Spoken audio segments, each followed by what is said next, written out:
गणपतिगं हवामहे कविं कवीनामुपमश्रवस्तमम् ज्येष्ठराजं ब्रह्मणां ब्रह्मणस्पत नः शृण्वन्नोतिभिः सीदसादनम् ॐ महागणपतये नमः।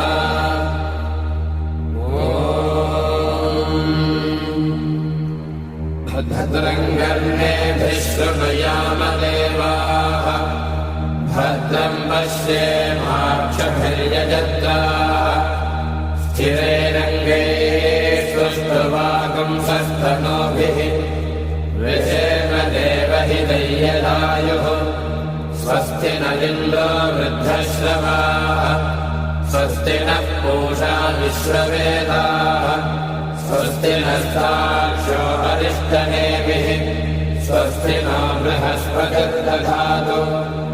ॐ शान्तिः शान्तिः शान्तिः।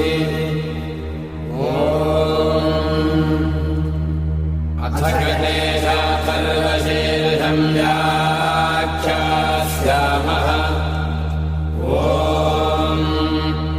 नमस्ते गणपतये त्वमेव प्रत्यक्षं तत्त्वमसि त्वमेव केवलं कर्तासि त्वमेव केवलं धर्तासि त्वमेव केवलं हर्तासि त्वमेव सर्वं खल्विदं ब्रह्मासि त्वं साक्षादात्मासि नित्यं हृदं भस्मि सत्यं भस्मि अवत्वं माम् अवभक्तारम् अवश्रोतारम् अवधातारम् अवधातारम् अवालोचानमवशिष्यम् अवपश्चात्तात् अवपुरस्तात् अवोत्तरात्तात् अवदक्षिणात्तात् अवचोर्ध्वात्तात् अवाधरात्तात् सर्वतो मां पाहि पाहि समन्तात् त्वं वाङ्मयस्त्वं चिन्मयः त्वमानन्दमयस्त्वं ब्रह्ममयः त्वं सच्चिदानन्दाद्वितीयोऽसि त्वं प्रत्यक्षं ब्रह्मासि त्वं ज्ञानमयो विज्ञानमयोऽसि सर्वं जगदिदं त्वत्तो जायते सर्वं जगदिदं त्वत्तस्तिष्ठति सर्वं जगदिदं त्वयि लयमेष्यति सर्वं जगदिदं त्वयि प्रत्येति त्वं भूमिरापो नलो निलो नभः त्वं चत्वारि वाक्पदानि त्वं गुणत्रयातीतः त्वमवस्थात्रयातीतः त्वं देहत्रयातीतः त्वं कालत्रयातीतः त्वं मूलाधारस्थितोऽसि नित्यं त्वं शक्तित्रयात्मकः त्वां योगिनो ध्यायन्ति नित्यं त्वं ब्रह्मा त्वं विष्णुस्त्वं रुद्रस्त्वमिन्द्रस्त्वमग्निस्त्वं वायुस्त्वं सूर्यस्त्वं चन्द्रमास्त्वं ब्रह्म भूर्भुवस्सुवरो गणादीं पूर्वमुच्चार्य वन्नादीं तदनन्तरम् मनस्वारः परतरः अर्धेन्दुरसितं कालेन रुद्धम् एतत्तव मनस्वरूपम् गकारः पूर्वरूपम् अकारो मध्यमरूपम् अनुस्वारश्चान्त्यरूपम् बिन्दुरुत्तररूपम् नादः सन्धानम् सगुंहिता सन्धिः सैषा गणेशविद्या गणकऋषिः विसृज्गायत्री छन्दः श्रीमहागणपतिर्देवता ॐ यं गणपतये नमः। एकदन्ताय विद्महे वक्रतुण्डाय धीमहि तन्नो दन्तिः प्रचोदयात्। एकदन्तं चतुर्हस्तं पाशमङ्कुशधारिणं तदञ्जमलनं हस्ते बिभ्राणं मूषकध्वजं रक्तं लम्बोदरं शूर्पकर्णकं रक्तपाशसं रक्तगन्धानुलिप्ताङ्गम् रक्तपुष्पैः सुपूजितम् भक्तानुकम्पिनम् देवम् जगत्कारणमच्युतम् आविर्भूतम् च सृज्यादो प्रकृतेः पुरुषात्परम् एवम् ध्यायति यो नित्यम् स योगी योगिनाम् वरः नमो व्रातपतये नमो गणपतये नमः प्रमथपतये नमस्ते अस्तु लम्बोदराय एकदन्ताय विघ्नविनाशिने श्रीमन्ताय श्रीवरदमूर्तये नमो नमः एतदथर्वशीर्षयोधीते स ब्रह्मभूयाय कल्पते स सर्वतः सुखमेधते स सर्वविघ्नैः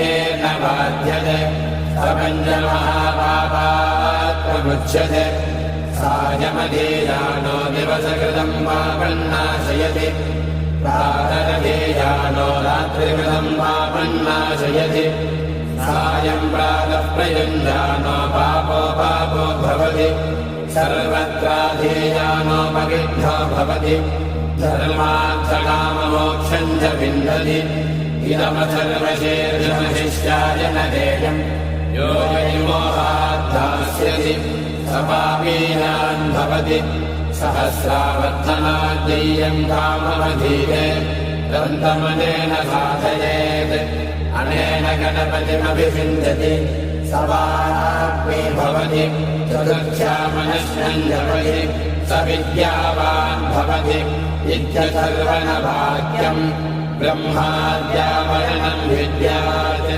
अभिभेति कदाचनेति यो दूर्वाङ्गुरे विजति स वैश्रवणोपमो भवति यो राजे यजति स यशोवान् भवति स मेधावान् भवति यो मोदकसहस्रेण यजति समाक्षितफलमवाप्नोति यः साध्यः समिद्धिर्यजति स सर्वम् लभते स सर्वम् लभते अष्टौ ब्राह्मणान् सम्यक् ग्राहयित्वा सूर्यवर्चस्वे भवति सूर्यग्रहे महानद्याम् प्रतिमासन्निधौ वा दत्त्वा सिद्धमन्त्रो भवति महाविघ्नाः प्रमुच्यते महादोषाः प्रमुच्यते महापापाः प्रमुच्यते महाप्रत्यवायाः प्रमुच्यते स सर्वविद्भवति स सर्वविद्भवति एवम् वेद इत्युपनिषत् ॐ भद्रम् कर्णेभिः शृणुयामदेवाः भद्रम् पश्येमाक्षभिर्विदत्राः स्थिरैरङ्गैः स्तुष्टुवागुंसस्तनूभिः यजेम देवहिदैर्यदायुः स्वस्ति न इन्द्रो वृद्धश्रवाः स्वस्ति नः पूषा विश्ववेदाः स्वस्ति नस्ताक्षो वरिष्ठनेमिः स्वस्ति नो बृहस्पतिर्दधातु ॐ शान्तिः शान्तिः शान्तिः।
இறையன்பர்கள் அனைவருக்கும் மணிமங்கலத்தின் இறை வர்ணனையாளர் அடியேன் மைக் மோகனின் பணிவார்ந்த வணக்கங்கள்.